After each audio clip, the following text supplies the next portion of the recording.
Igal Palmore, on parlera politique et diplomatie tout à l'heure, mais un mot d'abord sur ces attentats. Vous-même, vous vivez où? À Tel Aviv, à Jérusalem? Non, je vis à Jérusalem. Je vis à Jérusalem et c'est une ville où il se passe quand même des choses dangereuses parfois. Donc vous y songez, vous, en vous rendant à votre bureau, en traversant la ville, vous-même, vous y songez à cette crainte possible, à ce risque possible d'attentat. Bien sûr. Normalement, quand je marche dans la rue, il m'arrive d'avoir les yeux dans mon téléphone portable, mais ce n'est plus le cas. Il faut vraiment regarder autour de soi.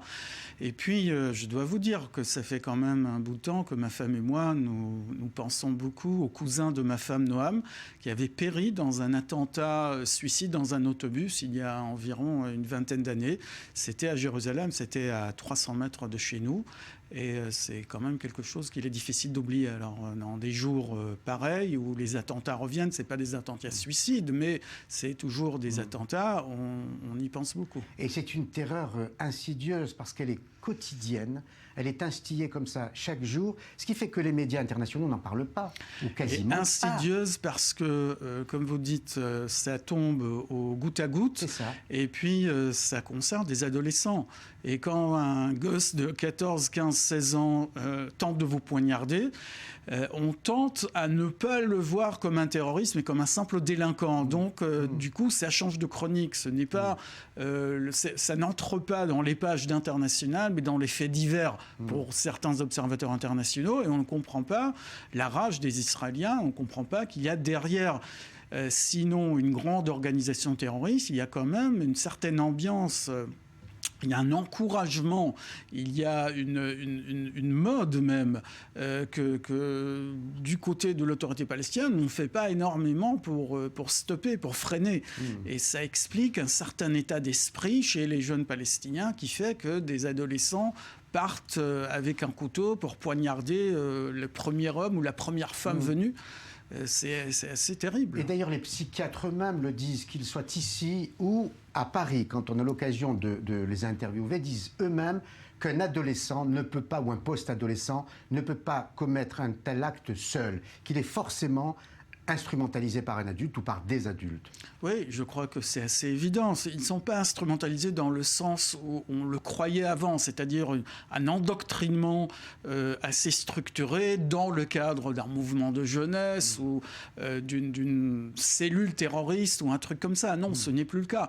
Ils sont endoctrinés par une certaine ambiance qu'ils reçoivent des réseaux sociaux dans lesquels ils prennent part. Donc ce sont des choses qu'ils voient autour d'eux. Et puis, il y a quand même une certaine responsabilité très lourde de l'autorité palestinienne, parce que lorsque des terroristes sont glorifiés, l'adolescent qui ne sait pas faire la part des choses, il voit quoi? Il voit que le héros du jour, c'est quelqu'un qui est allé poignarder des juifs et qui s'est fait tuer.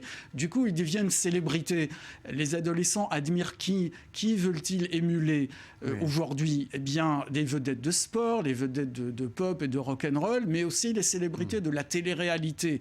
Et quand on leur montre des terroristes qui sont morts en commettant leur acte comme autant de héros de télé-réalité, ils perdent peut-être la possibilité de distinguer entre le bien et le mal. Oui, et on travaille beaucoup dans cette émission sur le décalage souvent important entre perception et réalité. On le voit bien, ce décalage énorme entre la réalité telle que vous la vivez ici et cette perception d'indifférence en Occident et notamment en Europe.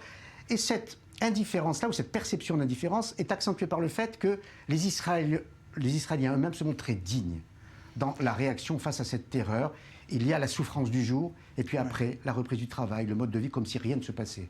Oui, tout à fait. Ça fait de très très longues années que j'assiste à cette incompréhension totale, ce manque d'entendement de la part des Occidentaux par rapport à la réaction israélienne aux attentats. Les Israéliens ne se laissent pas faire. Il y a un attentat, j'allais presque dire, on n'en fait pas un drame. Vous voyez ce que je veux dire? La vie continue. Je me souviens qu'il y a un certain nombre, environ 15 ans, lorsque Sylvain Shalom était encore ministre des Affaires étrangères, il devait rencontrer une délégation de l'Union européenne à Jérusalem. Dans l'après-midi. Le matin, il y a eu un attentat dans un autobus. Il y a eu plusieurs morts. L'autobus, évidemment, a explosé. Il a brûlé.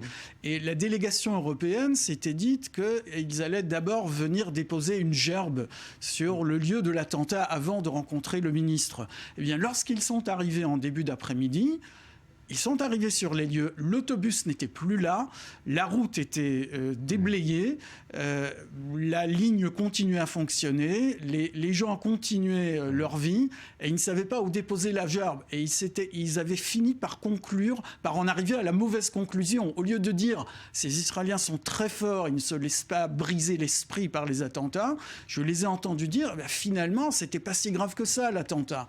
Et là, il y a un véritable abîme de malentendus entre les deux côtés de la Méditerranée.